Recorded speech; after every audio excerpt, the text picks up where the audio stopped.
am truly perplexed, and the only thing that I can imagine is this a trend?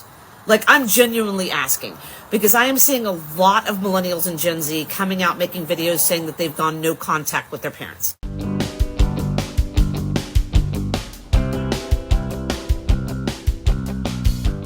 Welcome to my channel, Outspoken Samantha. If you are new here, welcome.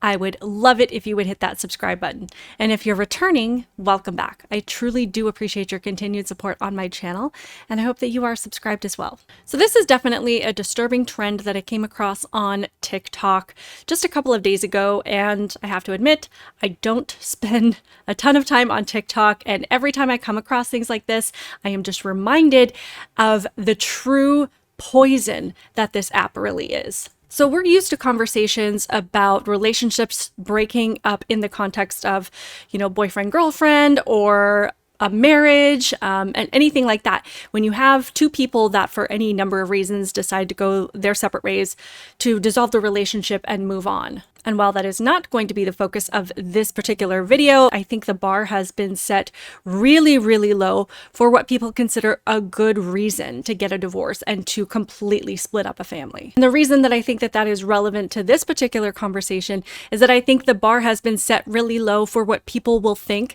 are justifiable reasons to dissolve any family relationship, not just a spouse, but with a parent, with a sibling, with a grandparent. So what has come to my attention recently is this alarming trend of young adults who are going no contact with their parents. And it is absolutely wild and completely gut-wrenching. So this is from an article from a publication called In the Know.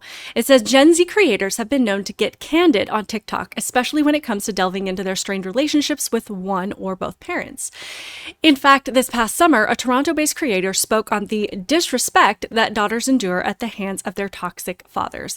In a similar vein, TikTokers are discussing their decision to go no contact with one or both of their parents, and young people on the app are supporting that sometimes difficult decision. Amaya Marie Okamoto, a New York City artist and nail technician, spoke on the importance of respecting someone's decision to go no contact with family members, as well as their right to privacy about their personal situations. If you come across people who have had to make this very hard decision to go no contact with their born-given support system, which maybe was not a support system for them, do not offer your effing opinion. Okamoto said on August 7th, "It's not your place. They do not have to explain themselves to you." And obviously the pushback on that is the fact that people that consistently use TikTok don't want privacy for anything. I cannot believe the things that people share on TikTok. There is no privacy. And I'm sorry, but if you're going to divulge any aspect of your life on social media, then you don't get to tell people not to have an opinion about it. You are putting yourself out there, and if you don't want to hear what they have to say, then don't put it on social media. Cutting off a parent or loved one, according to Steve Carlton, a licensed clinical social worker, is a multifaceted decision. There can be numerous contributing factors for this choice, such as enduring physical, emotional, and psychological abuse, he told In the Know by Yahoo in an email. In some instances, the patterns of toxic behavior persist over time, leaving the individual feeling drained, manipulated, or belittled. The decision to go no contact can serve as a protective mechanism to safeguard one's mental health and well-being. It's a way of drawing a line in the sand, of prioritizing self-care and personal growth over family bonds, he added. Cutting off a parent or loved one may seem like an extreme measure, but for many individuals, it's a necessary step towards reclaiming their personal agency and creating healthy boundaries. A user called Lawyer Bay argued in a video that parents shouldn't be praised for taking care of and providing for the children they chose to have. "Wasn't this your choice to have a kid? You had me. That's what you were supposed to do," she said on September 14th. "You get no gold star for doing what you're supposed to do." Here's the thing.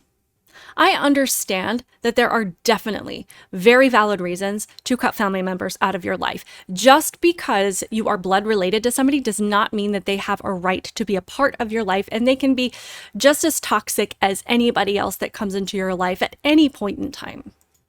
So I am not dismissing that that is a possibility, and that there are probably people sharing their stories online on TikTok talking about going no contact with their parents that have those very, very real experiences, that have said, you know what, it is just better for myself, for my well-being, for my family, to not have this person be a part of my life. That being said, I do not think that that is what is going on with the vast majority of people who are choosing to do this. As said in the article, this is a means of self-care and self-love. And I think that we have gotten caught up so much in this self-care and self-love and what I'm getting out of it, and it's about me and my feelings, that even children to their parents are not granting them any grace, any understanding, not allowing them any room to be human beings. And the second their parent says or does something that they don't like, that's construed as toxic. It's construed as abusive. And it is just taking people to these levels where nobody values any kind of human relationship whatsoever. So we're going to look at some of these clips of people that have shared their stories. And again, I mean, I don't know enough about these people to know exactly what their situations are or why they've made this decision not to stay in touch with their own parents. But just by some of the things that are said, I can guarantee that this is not the level of abuse or toxicity that should warrant completely cutting your parent out of your life. And you can just tell by the way that they talk about their parents or respond to some of the comments by other parents that are experiencing this thing with their own children, that again, those family relationships just have so little meaning these days. And it really doesn't take much of anything to consider your relationship with your parent or to be convinced to believe that the relationship with your parent has been toxic and abusive. So this first girl is actually, she stitched her video in response to the first lady that I played, where she was asking, is this a trend? Is this something that is happening? Like, what is going on? So this girl is responding to her and some of the comments that were left under her video. I am actually a child that has gone no contact from their parents for a year now, and that also means that my children have no contact with their grandparents.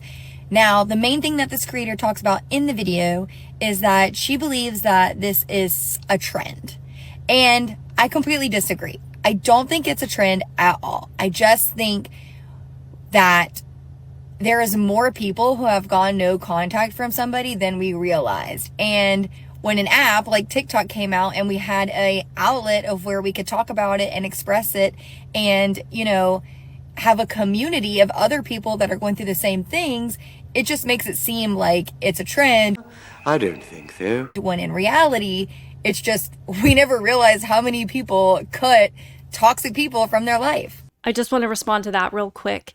I agree that it's probably more common than people realized. And when you have an app like TikTok where more people are talking about it, it can seem like this is something that has just exploded when really it's just the accessibility of these stories that has exploded. That being said, do not underestimate the influence that apps like TikTok and Instagram have on our lives, because if you haven't watched my video about Mark Zuckerberg and all of these CEOs of social media sitting down with senators to answer about their policies that are not protecting children from harmful trends, there is no shortage of things that people can be convinced of to do, whether they are positive or negative. And all of these things have happened as a result of being influenced by seeing a number of other people doing the same thing. We see teenage girls or young women that have been influenced to go on these crazy diets, taking TikTok challenges to see if they can survive on only 500 calories a day, or doing things like extreme thin challenges, or other challenges where we've seen kids choke to death doing the choking challenge. We saw the Tide Pod challenge where people were filming themselves on camera biting into these little detergent squares. So again, do not underestimate the power of what social media is doing to people and rewiring their brain to almost change their memories, change their decision-making process, to change how they make decisions, and to influence them to do things that they probably wouldn't have done before. Because I guarantee that there weren't a bunch of people biting into Tide Pods and we just didn't know about it before. That was directly linked to these challenges and this content going around on apps like TikTok. The video standing out to me, there was comments on this video that really stood out to me, and I want to show you guys a few. So here's one of the comments. It talks about their Gen Z daughter went no contact. It's the worst pain. She cried herself to sleep for 2.5 years. And then another parent agrees as well. My question would be, instead of crying yourself to sleep, did you try to reach out to them and see, maybe why they decided to go no contact? And to me, this just demonstrates an utter and total lack of understanding about the situation, because if this parent cares enough to cry themselves to sleep for years, guaranteed they have made an effort to reach out to their child. I guarantee she has tried everything and she is beside herself because she has no control over the situation. She cannot force her child to talk to her, and she's probably sitting there wondering what the heck is going on. Yet this particular woman making the video is just of the assumption that every single person questioning this is in the wrong, that there's no possible way that the child is in the wrong. Fix any type of relationship there, or did you just continue to cry yourself to sleep? Here's another one. Oldest cut contact, don't know why, asked for us to sit down and talk, he won't. I don't get to be a part of my 3 grandkids' lives. I'm sorry, it's like a switch gets made but no warning. I mean, yeah, pretty much. It is like a switch. We finally wake up and realize, oh, we don't have to deal with this shit anymore. And this comment really got me. Going through this with my oldest doesn't bother me, but I can't see my grandkids. Really? The grandkids will grow up one day and realize being kept from you was abuse and will resent mom. No, not true. Not true, because if saw how their mother was being treated, they are not going to side with grandma. Well, guaranteed, those grandkids are only going to get one side of the story. They are never going to be able to hear from their grandparents' perspective what went wrong. And she completely contradicts herself when she, in the first comments that she was reading, when she asked if that parent that had been crying themselves to sleep for years actually tried to heal the relationship with their child or reach out to them. And then in this comment, they're saying like it's like this switch just flipped overnight. And this girl says, yeah, it's a switch that flips overnight, and that's perfectly fine. So she's at one point, criticizing the parent for supposedly not reaching out to their child. And then in the next breath, she's defending the child that just makes that call overnight with no warning and doesn't tell their parent what's going on. And she's not giving these parents any grace whatsoever. And when this mom says that, the grandkids are going to grow up one day and they're going to resent their mom for not allowing her to have a relationship with them or not allowing them to have a relationship with their grandparents, she's just assuming that there is a completely valid reason for this and that there isn't going to be any consequences for it, because she's just assuming that this person is just completely abusive and deserves this kind of treatment. And that it's so bad that there's no way that the grandkids would ever question what happened. Not to mention, what has been totally minimized are these family relationships in the context of parents and their kids, but also the relationship of grandkids with their grandparents. I grew up very close to my mom's parents, and we would see them regularly. We would go out at least a couple times a month and have dinner with them. And that doesn't mean I loved everything that my grandparents did. You could definitely tell the generation that they were raised in and in just the mindset that they had. But they were good people, and I learned a lot from them, how they grew up. You find out what your roots, where you came from, what your roots are.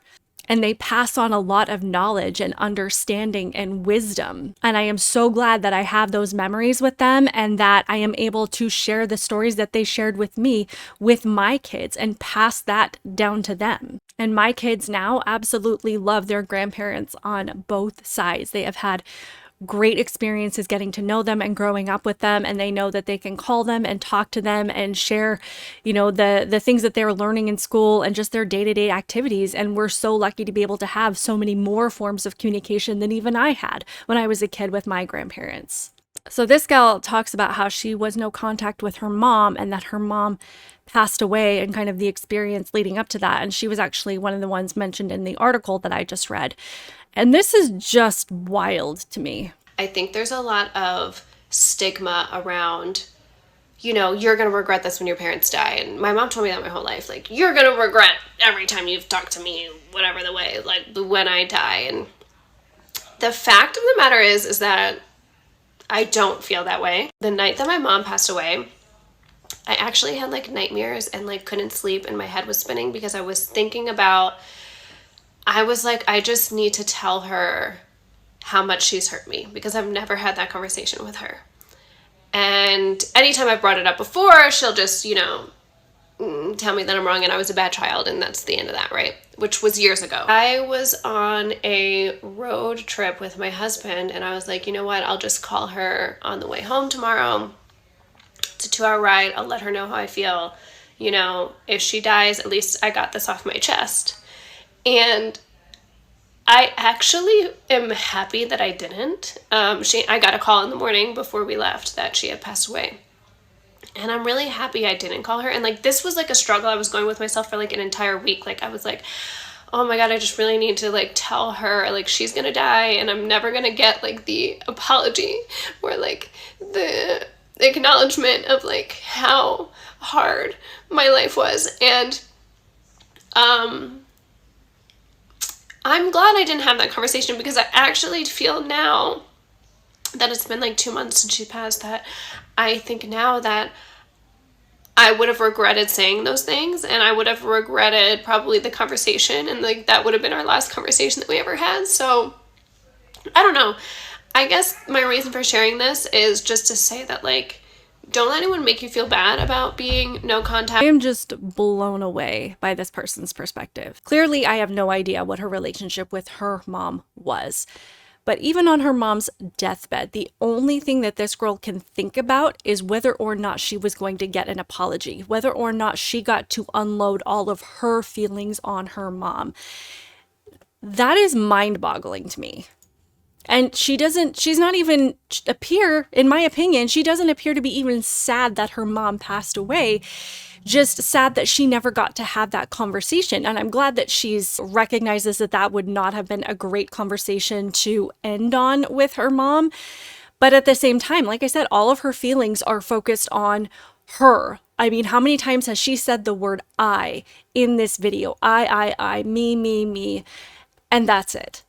I mean, honestly, like this generation, Gen Z, Gen Alpha, keeps saying that my generation and people that are a little bit older than me, that we're cold, that we're callous, that we don't have feelings. You guys are giving us a major run for our money here. Here's our experience going no contact with narcissistic parents. So back in March, after we told my parents that we were pregnant with our now daughter, and their response was really negative. My dad said, I never thought I'd be a grandpa at this age, and my mom barely like squeaked out a smile. Not even. We decided that was it, and we went no contact with my parents. At that time, we also told them that we would only talk to them through a therapist. After that, they would text and call and email my husband pretty regularly, like multiple times a month. They sent letters like to our house. They threatened to show up at our house, even though we live completely across the country from them. And they would send letters on like when our daughter was born. They would like email on our wedding anniversary. They would just always be trying to contact us. On top of them trying to reach out to us individually, they also had their friends trying to reach out to us. That was everyone from family members to family friends to even my mom's personal trainer. And they would say things like they had absolutely no idea what they had done, even though my husband sent over a very detailed email, more than once actually, with multiple things that they had done, as well as phone calls, and they kept claiming they had no idea what was wrong. All of this was also happening at a time when they were allegedly supposed to be finding a therapist, a process that took them almost 5 months.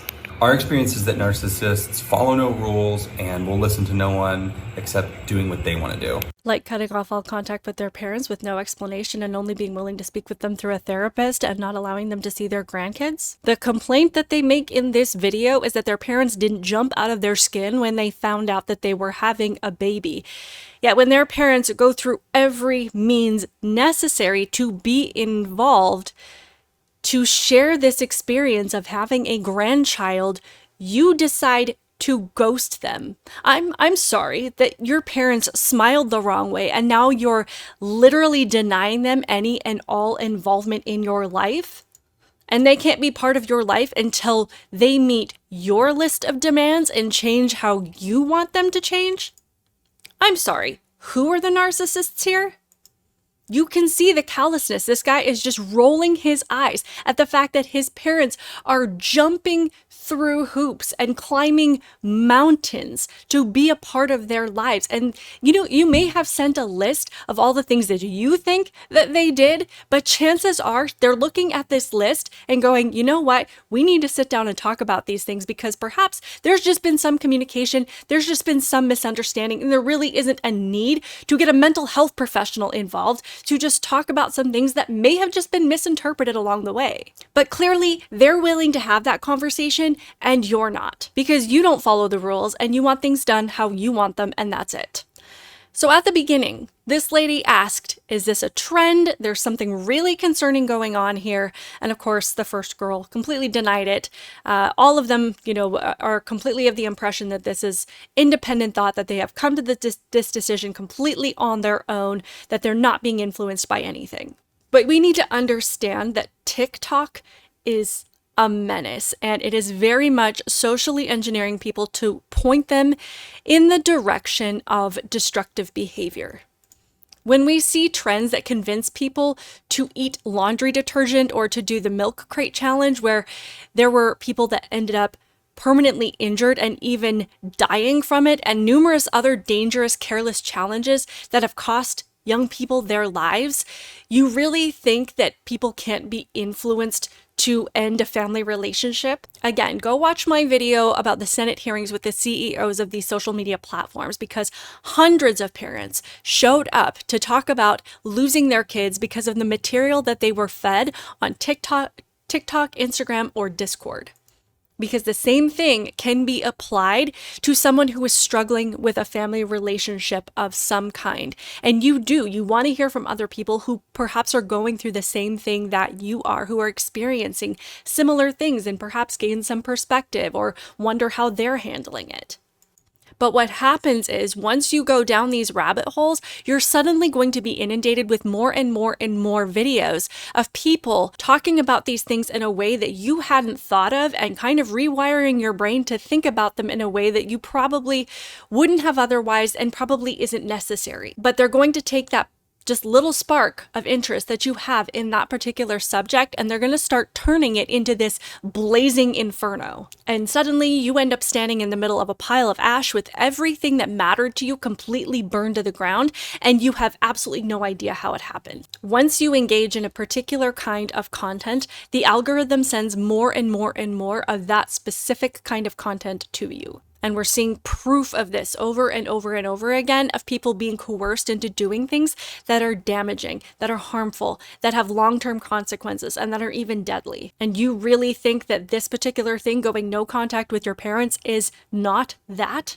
I just have to say, if you see somebody in your life make a completely random decision that makes absolutely no sense at all, just ask them what their watch history is on TikTok or Instagram or Discord. Ask them what they've been consuming. Ask them what they've been listening to for the last few months. And then suddenly it's going to make sense. I just hope that these people snap out of it and get their brains together and start thinking for themselves and distance themselves from this kind of thing. And to the parents that have had this happen with their child, I am sorry for you. I am sorry that this is what you are dealing with. I hope that your child comes around and is willing to at least have a conversation with you, as they should. And I hope you know that you were not a bad parent, and that the fact that you still care about your child and you're still thinking about them and wondering how they're doing, even though they don't want to talk to you, it means that you are a good and loving parent. It doesn't mean that you're perfect. It doesn't mean that you never made any mistakes. It just means that we are living in an absolutely crazy world that is just taking people's brains and turning them into wet noodles. You don't turn your back on family. I would love to hear your thoughts on this in the comments below. Again, I just want to reiterate, it's not that there are not valid reasons to cut toxic people out of your life, whether they are blood related to you or not. I completely understand that happens all the time. I watch a lot of true crime, and some of the things that I have heard parents do to their child or allow to happen to their child completely blows my mind. But I am not convinced that that is what is happening here. Please like this video, leave your thoughts in the comments below. And if you showed up to watch this video, I hope that you will take a minute to hit that subscribe button, join in the conversation as we talk about all the things that are contributing to the dumpster fire known as the society that we are living in today. Keep it real, guys, and I will see you in the next one. Bye.